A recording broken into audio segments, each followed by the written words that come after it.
오늘 우리에게 주시는 하나님의 말씀은 요한복음 11장 38절에서 44절입니다.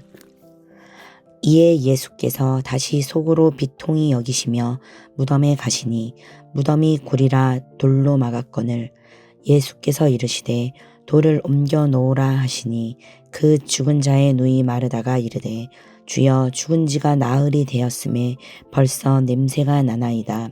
예수께서 이르시되 내 말이 네가 믿으면 하나님의 영광을 보리라 하지 아니하였느냐 하시니 돌을 옮겨 놓으니 예수께서 눈을 들어 우러러 보시고 이르시되 아버지여 내 말을 들으신 것을 감사하나이다. 항상 내 말을 들으시는 줄을 내가 알았나이다. 그러나 이 말씀 하옵는 것은 둘러선 무리를 위함이니 곧 아버지께서 나를 보내신 것을 그들로 믿게 하려 함이니이다.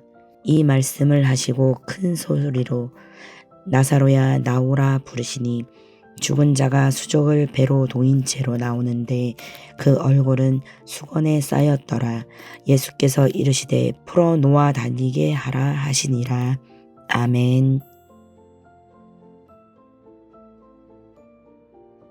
누구나 한 번쯤은 반려동물들을 키워본 경험이 있을 것입니다. 저는 물고기를 키우고 있는데 이 어항을 보면 아무리 깨끗하게 청소했다 할지라도 눈에 보이지 않는 곳에서 이 물고기가 죽었을 때에 물에서 비린내가 올라옵니다. 눈은 속일 수 있지만 사체가 썩어가는 이 냄새는 감출 수가 없습니다. 오늘 본문에 보면 마르다가 이렇게 얘기합니다. 주여 벌써 냄새가 납니다. 무덤가를 막고 있는 그 돌문을 열기도 전에 벌써 죽은 지 오래된 이 죽음의 냄새가 난다라는 것이죠. 그런데 예수님께서는 그 냄새나는 무덤 앞에서 도리어 마르다에게 믿음을 요구하십니다. 오늘 우리 인생에도 그런 순간이 다가올 때가 있습니다. 내가 가장 사랑하는 것이 내 뜻대로 되지 않을 때, 내가 가장 공들였던 일이 오히려 내 마음을 무너뜨릴 때, 그리고 거기서 죽은 지 오래된 죽음의 냄새가 날 때에 우리는 어찌할 바를 몰라 서 있게 됩니다. 죽음의 냄새가 피어오르는 그 자리에서 우리는 무엇을 기억해야 할까요? 첫째로는 믿음은 냄새나는 현실 앞에서 말씀을 붙드는 것을 기억해야 합니다. 마르다는 현실을 말합니다. 주여 죽은 지 나흘이 되었음에 벌써 냄새가 나나이다. 틀린 말이 아닙니다. 상식입니다. 상식은 자연의 질서 안에서 역사적으로 축적된 이 지식을 바탕으로 판단합니다. 사람이 죽은 지 하루나 이틀, 3일까지는 혹시 하는 마음이 들 수 있습니다. 혹시나 깨어나지 않을까? 그리고 혹시나 주님께서 치유하여 주실 수 있지 않을까? 그러나 마르다가 이야기하듯이 죽은 지 이미 사흘이 지났습니다. 이제는 나사로의 죽음을 인정해야 하는 시기이자 그 몸의 부패가 일어나 시체가 썩는 냄새가 나는 지경입니다. 아무리 예수님이라도 이것은 어쩔 수 없습니다. 무리입니다. 라고 고백하는 것이죠. 그러나 예수님께서는 말씀하십니다. 돌을 옮겨 놓으라. 그리고 다시 말씀하십니다. 내가 믿으면 하나님의 영광을 보리라. 여기서 주님께서는 돌을 옮기기 위해서는 먼저 믿어야 한다라고 말씀하십니다. 감정이 아닌 무덤의 돌을 옮길 결단의 믿음을 요구하고 계신 것이죠.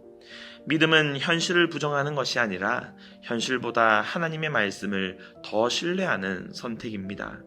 사랑하는 성도 여러분, 우리에게도 냄새나는 무덤이 있습니다. 이미 끝났다라고 느껴지는 문제들이 있습니다. 기도해도 해결되지 않는다라고 생각하는 문제들이 있는 그 자리에서 우리는 먼저 무엇을 말해야 합니까? 상식입니까? 아니면 하나님의 말씀입니까? 믿음은 무덤 입구를 막고 있는 상식의 돌을 옮기는 순종으로 드러납니다. 그러나 여기서 우리는 한 걸음 더 나아가야 합니다. 왜 예수님께서는 나사로가 완전히 죽은 후에 오셨습니까? 왜 이러한 시련을 믿는 자에게, 마리아와 마르다에게 허락하셨을까요? 바로 믿음은 시련 속에서 단련될 때 비로소 진짜가 되기 때문입니다. 요한복음 11장의 모든 사건은 하나님의 영광을 드러내는 목적 아래에 있습니다. 예수님께서는 일부러 나사로에게 오는 이 여정을 지체하셨습니다.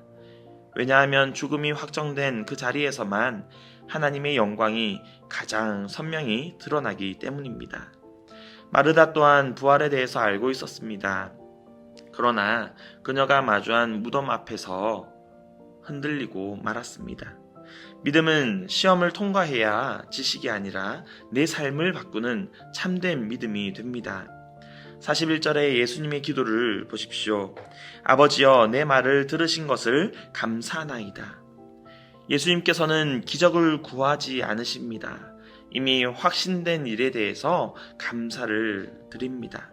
그리고 분명히 말씀하십니다. 42절에 이 말씀을 하옵는 것은 둘러선 무리를 위함이니. 믿음은 개인적 확신에서 끝나지 않습니다. 타인의 믿음을 세우는 통로가 되는 것이죠. 사랑하는 성도 여러분, 시련이 길어질수록 하나님이 늦으신 것처럼 느껴집니다. 그러나 이러한 지체는 거절이 아니라 우리의 믿음을 더욱더 깊어지게 하는 과정일 수 있습니다. 그렇기 때문에 우리는 하나님의 응답이 늦어질 때에도 감사하며 확신하며 하나님께서 이루실 일을 기대하는 것이죠. 마침내 돌이 옮겨지고 믿음이 단련된 후 결국 무엇이 죽음을 깨트립니까? 바로 생명의 주님의 말씀이 죽음을 깨트립니다. 예수님께서는 큰 소리로 외치십니다. 나사로야, 나오라. 아주 짧은 명령입니다. 다른 설명도 없고 설득도 없습니다. 주님의 이러한 음성에 나사로는 그저 복종합니다. 복음 1장 1절에 말씀하셨듯이 태초에 말씀이 계시니라. 이 말씀이 하나님과 함께 하셨으니 말씀이 곧 하나님이라 라고 말씀하신 것처럼 하나님께서 태초에 빛이 있으라 말씀하신 것과 같이 예수님께서는 나사로야 나오라 라고 말씀하십니다. 바로 하나님께서 말씀하신 창조의 언어이죠. 무에서 유를 만드시며 아무것도 없는 것에서 모든 것을 만드신 하나님의 능력이 그 말씀에 있습니다. 그렇기 때문에 예수님께서 어둠 가운데 있는 죽은 나사로를 부르십니다. 그리고 나사로가 그 말씀에 순종하여 나아옵니다. 예수님께서는 나사로를 풀어놓아 다니게 하라라고 말씀하십니다. 생명은 단지 살아나는 것이 아니라 어둠의 속박에서 풀려나는 것입니다. 그리고 그 일을 주변에 있던 사람들에게 맡기십니다. 살아난 자가 자유롭게 될 수 있도록 주변 사람들이 도와주는 것이죠. 사랑하는 성도 여러분, 죽음의 냄새가 나는 자리에서도 우리는 정말 하나님을 믿고 있습니까? 믿음은 현실보다 말씀을 붙드는 것이고 시련을 통과하는 것이며 하나님의 생명의 음성에 반응하는 것입니다. 우리의 상식은 말합니다. 이미 끝났다. 그러나 예수님께서는 말씀하십니다. 돌을 옮겨라. 믿으면 보리라. 그리고 나오라 라고 말씀하십니다. 그리고 마침내 죽음은 물러가고 하나님의 영광이 드러납니다. 오늘 우리 인생의 무덤 앞에서도 주님께서 서 계십니다. 그분께서 우리를 향하여 묻으십니다. 내가 믿으면 하나님의 영광을 보리라 하지 아니하였느냐? 죽음의 냄새가 나는 자리에서도 주님의 음성을 붙드는 저와 여러분이 되시기를 간절히 바랍니다.